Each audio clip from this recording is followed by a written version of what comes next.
Hey, this is Lefty and Righty. And so we are coming at you today. And the current subject, as you may have guessed, is the Bears on couples therapy. I just feel like that name rings because trying to work out these problems with Chicago sports, it's like working out family issues. Boom. You ain't gonna have one right answer. Sometimes you have to bring in outside help. And sometimes you wear an Alabama shirt to a Bears podcast. I've already told you many times. I do not cheer for the Bears. I cheer for you, and I try not to crap on the Bears too much. She doesn't need to because I do that myself. You do. And so let's spend a few minutes talking about at the beginning when I used to watch the Bears in earlier years, because she doesn't really watch the Bears with me anymore. I don't really watch. And so, if you want to just talk about You want that. me to tell?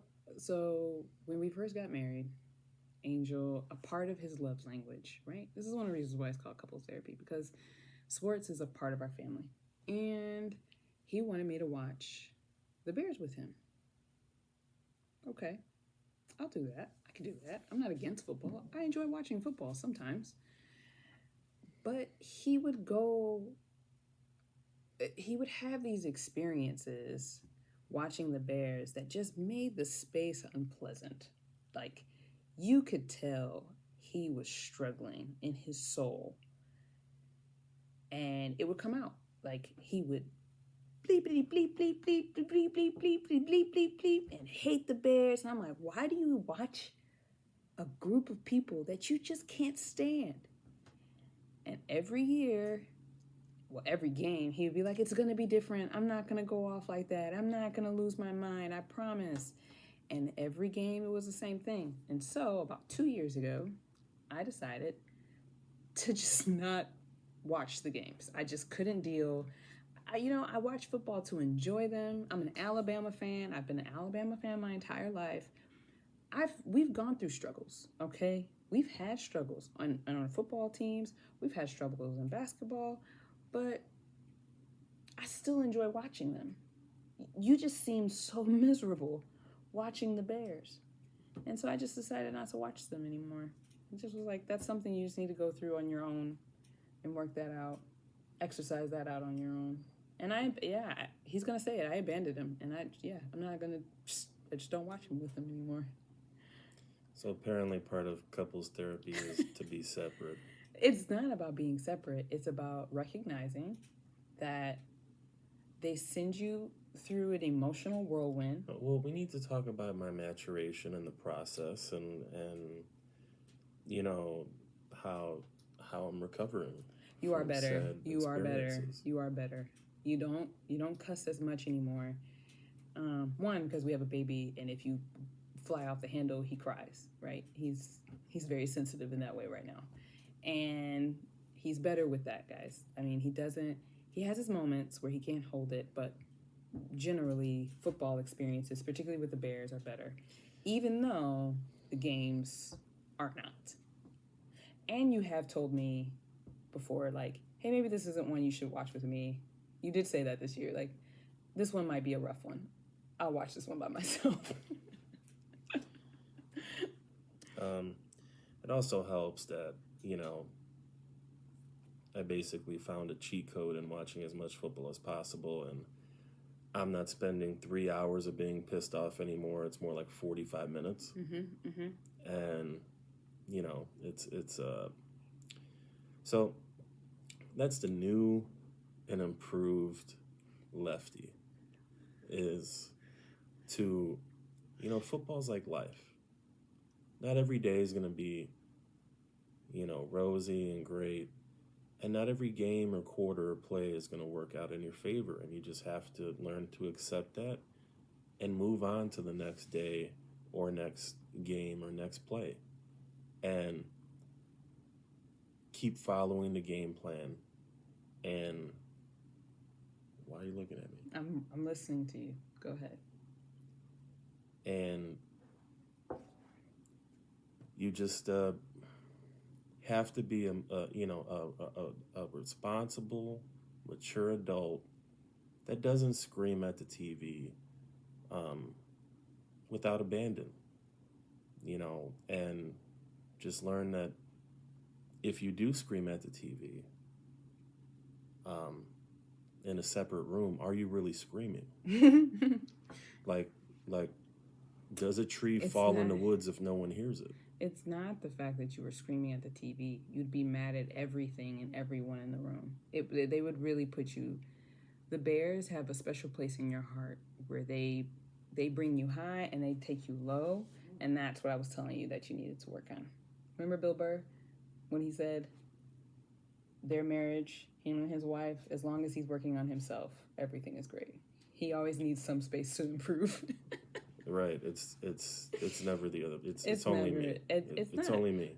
It's only me because she didn't get mad when Clemson beat Alabama in the championship. I didn't get mad. I just turned the TV off.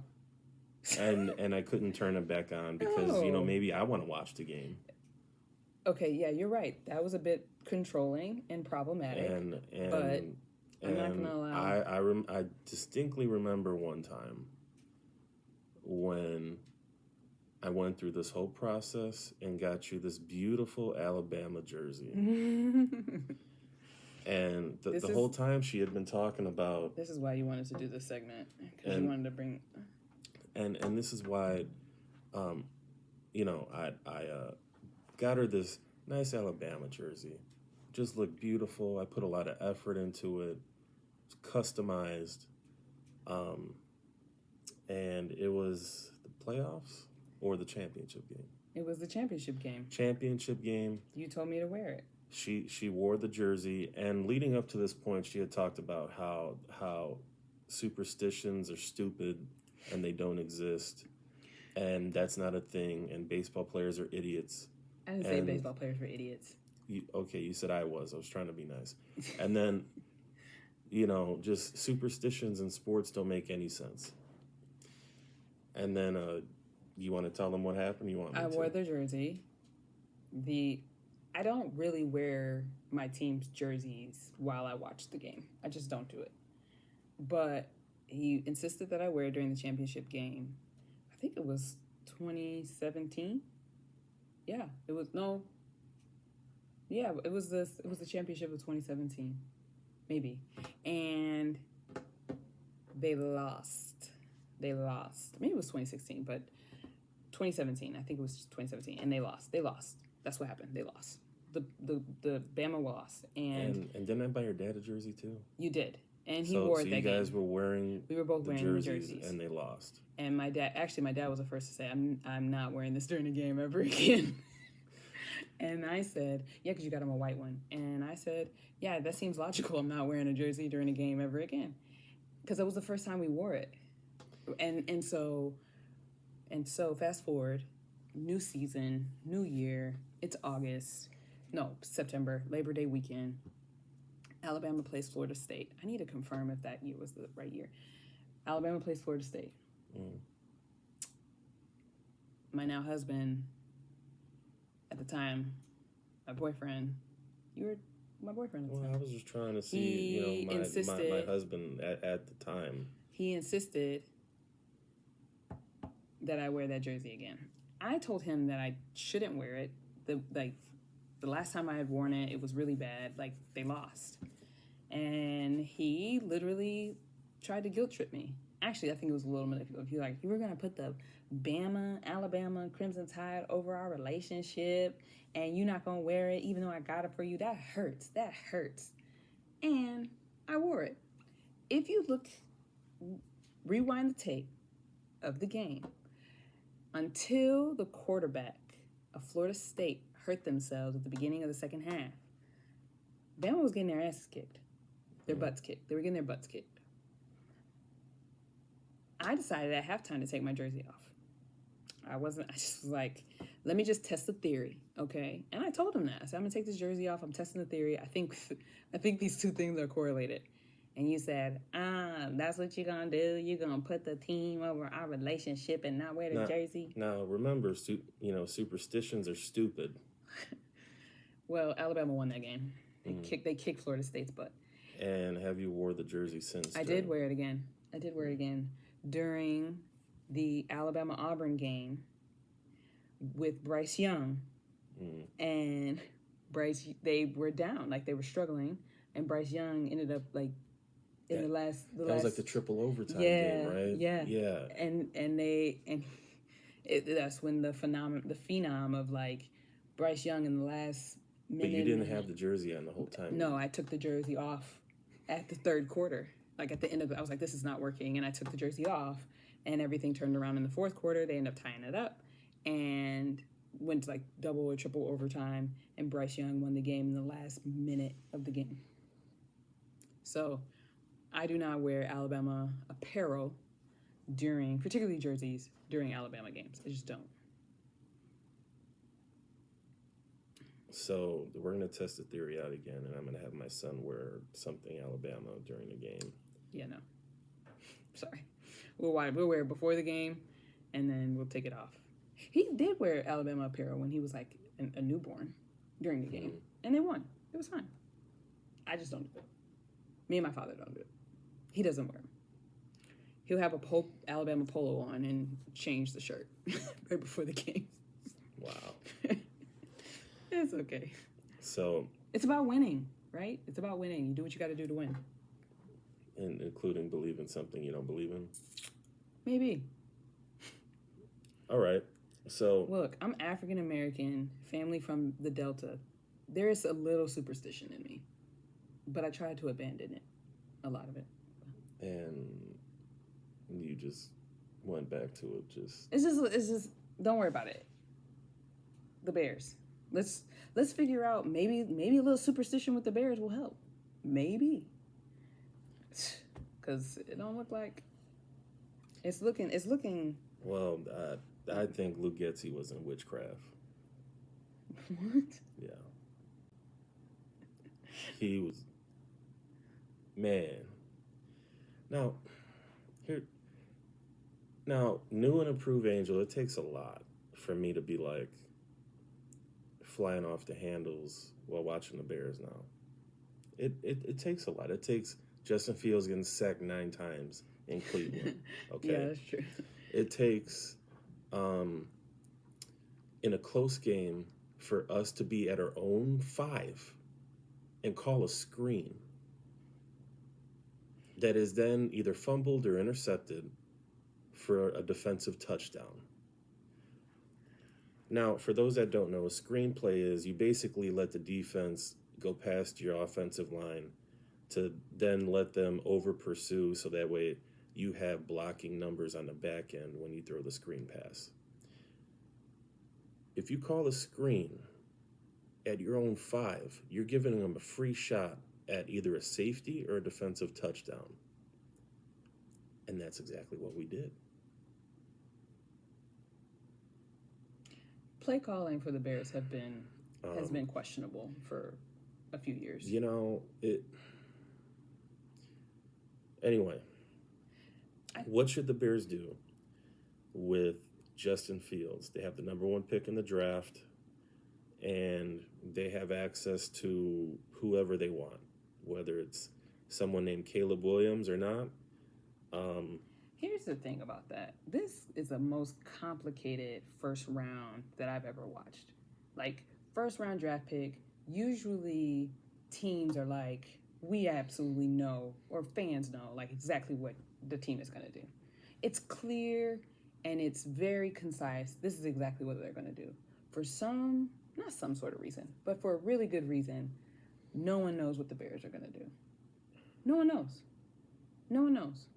The only people who know are the people in that room. Mm-hmm. And I don't even think they know. I actually don't think they know what they're going to do yet.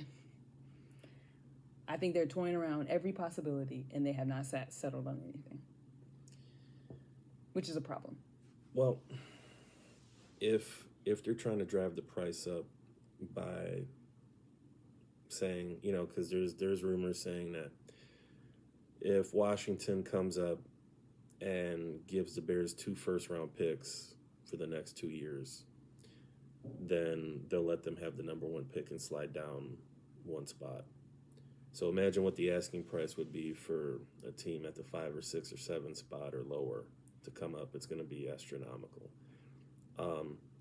If Poles is genuinely trying to drive the price up by saying we'll really draft Caleb Williams if we don't get exactly what we want, he's doing an excellent job of it, and that's how they took advantage of Carolina last year. Mm-hmm. Is that same play going to work again this year? We'll see. It seems like everybody wants to jump on the Caleb Williams train. Do you want to tell them, the viewers, why Caleb Williams isn't who everybody wants him to be or thinks he is? I mean, here's the thing about Caleb Williams. And you could say this like, oh, any college quarterback is untested. He's untested. At the college level, I think he's untested. I think he's untested. Like, I don't think he's as special as people make him out to be. Why is he untested? What conference did he play in? What's the difference between the conferences where he was and where he transferred to? Well, he started out at Oklahoma in the Big 12, which has already been weakened, and then went to a weaker Pac-12 with like who were defenses that he played against this year? Washington. The best defense he played against was Notre Dame, and what happened? He lost. And which game? I don't remember which game he was crying on the sidelines, but I don't remember that game. But Notre Dame schooled him, and every time Notre Dame plays anybody decent or good, like top 10, they get blown out. I would say if Caleb Williams had the production that he had this year in the SEC or the Big Ten, okay. One, we would have watched more games of his. More games would have been televised during prime time, right? But because he's a part of the Pac-12, if you were going to watch those games in the East, in the Midwest, Southwest, or Southeast, you would have, right? You would have had to stay up late. Start at 7, 8, 9, 10 o'clock. 10 o'clock at night, right? And so fans of his are out on the West Coast. People who are, and here's the thing, when you develop a myth of a player and there's no way for you to confirm it, that's what I think they're doing with Caleb Williams. I think they're developing this aura about him that I actually don't think is special.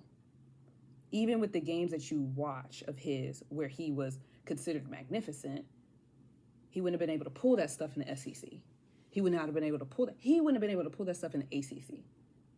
Because who is he playing against in the ACC? He's playing against Clemson. He's playing against Florida State. He's playing against teams that are, I think, UCF, the University of Central Florida. Like, he's not pulling that stuff in the East. He's not pulling that stuff up north. Against Michigan, Ohio State. I think if those are the best teams that he's playing, if that's the best team, if the best teams he's playing against are Coach Prime and Colorado, who by the time that he met up with them had been, gutted in, Mojo, and Washington, who ended up in the national championship game, and Notre Dame, how did he show up in those games? So basically, when he played better competition, he couldn't hack it. He couldn't hack it. Also, it plays against the myth. What I think is I think the media, not in Chicago, I think Chicago has bought into this idea that we could be passing up another Patrick Mahomes. The media, the fans want Justin Fields, and I don't know. I think it's split. I think more and more people by the day are starting to just listen to the media. I mean, okay, who was at Oklahoma that he transferred away from? Like, who couldn't he beat in that quarterback room? I don't even know who the Oklahoma quarterback is. Well, how long has Jalen Hurts been in the league? He didn't like, it wasn't Jalen Hurts. I don't think he was there when Jalen Hurts was there. I'm being serious. I think Jalen Hurts. I think it's three. Yeah. So, Jalen Hurts he only played there for 1 year. So who's the Oklahoma? Exactly. Who's the Oklahoma quarterback? Where you had to transfer to LA, to USC. Yeah. Who's the Oklahoma quarterback? I couldn't even tell you. So, so you already know our answer. I mean, it's Justin Fields. Here's the issue, and this is my personal opinion. Justin Fields has had how many offensive coordinators in his starts? His third. Okay, so he just finished he's starting with a third. Mm-hmm. Okay, what was the rank? Third in 4 years. His third one in 4 years. What was the rank of his offensive line over the last 3 years? So in the first 2.5 years, it wasn't good. The second half of last year, the offensive line started to gel a little bit because they were healthier, and they were just able to play a little better. Justin Fields has had injuries, and this is another thing. Do I think Justin Fields is injury prone? I wouldn't necessarily say that. It's just when you have a bad offensive line. Yeah, if you get hit 9 times a game. If you get hit X amount of times a game, it doesn't matter who you are, you're going to get hurt, right? But also, why are we calling 7-step drops when we have a bad offensive line? We should be 3 and 5-step drops, get rid of the ball. You're going to see this tomorrow with Brock Purdy. I was about to say. And the San Francisco 49ers, and they have a good line. Mm-hmm. But they just but here's the thing. Shanahan is going to sit there and he's going to call 3 and 5-step drops. He's going to run the ball. He's going to, he's going to have the ball under center. He's going to try to get his quarterback in a rhythm. That's the scheme that Getsy comes from. But he was a first-time play caller with the Bears. And that's what Green Bay runs, and that's where he's from. So he's actually running the best offensive scheme in football improperly. So now we got another guy, forgot his name. From Seattle. Who, Geno Smith did pretty well under for 1 year. But he comes from the McVay up in LA for the Rams tree, but McVay comes from the Shanahan tree. So it's essentially the same thing, except this dude is supposed to be a seasoned play caller. But I've talked to Seattle fans, and they don't like him. They really didn't like his play calling up there, and we had a chance to have the San Francisco passing game coordinator, which is one step under the offensive coordinator. Actually, San Francisco doesn't have an offensive coordinator because Shanahan calls the plays. So we have the number 2 guy in that offense on the staff. We had them in the building. We interviewed them, and we let them go. And we hired some guy that was unemployed because he was unemployed when Pete Carroll left or got fired or whatever happened there. So these are the types of decisions, right, that Justin Fields has had to deal with. A guy that is getting mentored by Shanahan himself, right, that his dad basically helped create along with Mike Shanahan, who had success in the 90s, for anyone that doesn't follow football. So you've got the son of the father of this offensive system, and you got this dude who the son of his dad basically helped concoct the system 30 years ago, being mentored by the symmetry is there. I don't know why you would sit there. Do you want to know who was the passing game coordinator last year for the 49ers? The offensive coordinator that C.J. Stroud has right now. You're yelling. You're yelling. You see, this is why couples therapy, guys. This is exactly why I don't. You see this bear helmet? Like, I try to support my husband in what he enjoys, right? I got this done for him. It's got the team names. I got some hookups. I did this. And I got it for him for a gift. But do you see how loud he just got as he started talking about that? I just want to know. This is why I don't watch the Bears with you. This is why I don't watch the Bears with you. So you just started yelling. It's just about things that haven't happened yet, honey. No. They give you anxiety. No. The last passing game coordinator. Who's the rookie of the year? C.J. Stroud, right? I think it's C.J. Stroud. It better be. So passing game coordinator who's at Houston right now. Is at Houston right now. Was at San Francisco. And they beat who did Houston beat? They won a playoff game against. So basically, they went to the divisional round. They won their wild card game against Cleveland, and they they got beat by the better team, and it's not C.J. Stroud's time yet, but he's a rookie, and that OC came from San Francisco, right? It's just only the Bears. Only the Bears. Well, how would you look at all this success and how good, Well, let's just say how good the Shanahan tree is and think, oh, right, yeah, let's get some guy that got let go from Seattle, because if he was really good, they'd have made him the coach, or he wouldn't have been unemployed when we got him. Well, hold on. Because you're about to get hanky real loud again. Here's the thing. What is your opinion about what they need to do with Justin Fields? There are possibilities here. What are the possibilities?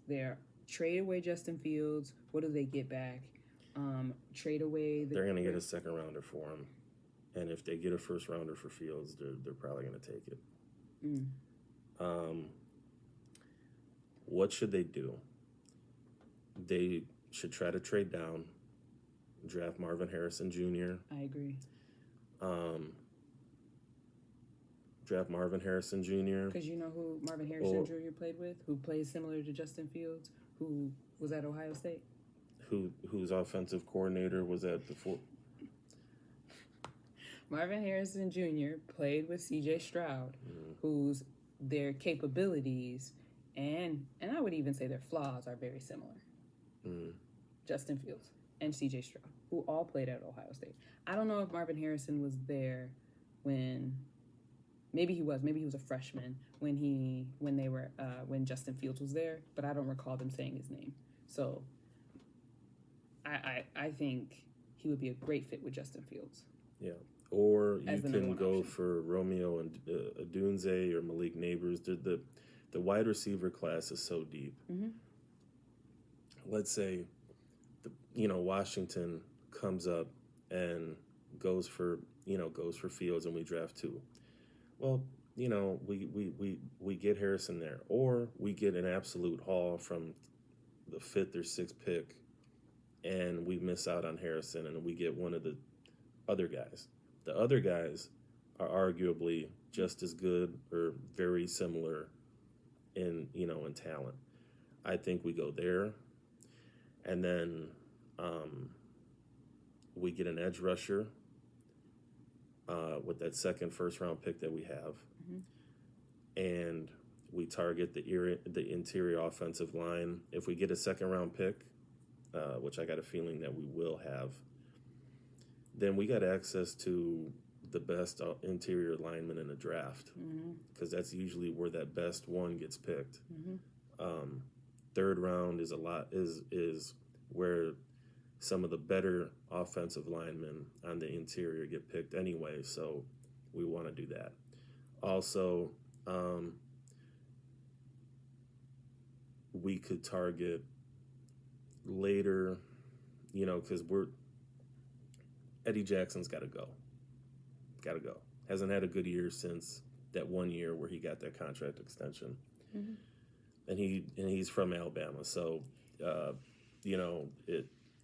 whatever. Either you're doing it or you're not doing it, and you got to go, and you're not worth the price tag. Cody Whitehair, I'm not going to say what I think for certain reasons. And That's the reason why we got that one. so, so we could save money doing a couple of moves, and we should probably target a veteran safety